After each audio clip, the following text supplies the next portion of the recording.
as explained in Job 31 verse 33.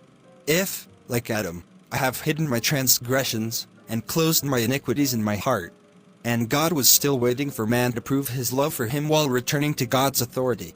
It is like a woman who does not love her husband, she will not submit and take orders from her husband. This is explained in John 14 verse 15 and verse 21. Let's read. If you love me, keep my commandments. And in verse 21 he says, he who has my commandments and keeps them, he who loves me.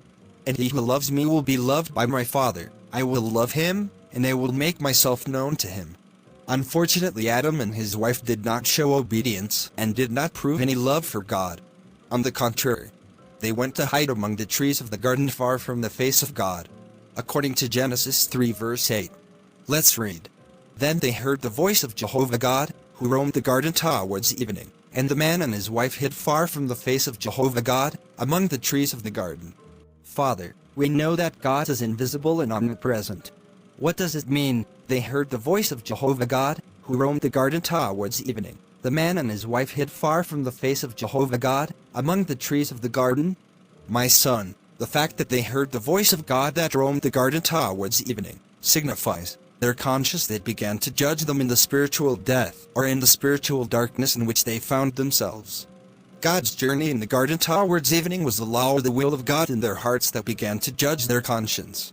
It is the same form of judgment that God reserved for the day of judgment, and this judgment is already happening in the age of Christ, for God judges the world through Christ, which is the manifestation of his will, which was in the Garden of Eden as the tree of life. These hidden mysteries of God are revealed to you now in Romans 2 verses 15 to 16, where it is written, they show that the work of the law is written in their hearts, their conscience testifying, and their thoughts accusing or defending themselves in turn.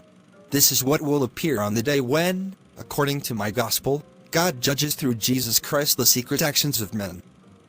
Great. Great. I am happy to be able to understand this revelation that has troubled me for a long time.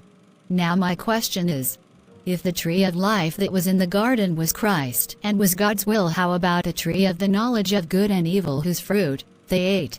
What was it? This is a very nice question. I appreciate it very much.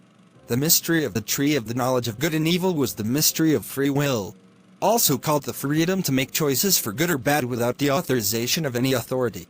Man took this freedom to do his own will, while distancing himself from God. This is why the Bible tells us that God allowed man to work 6 days to do his own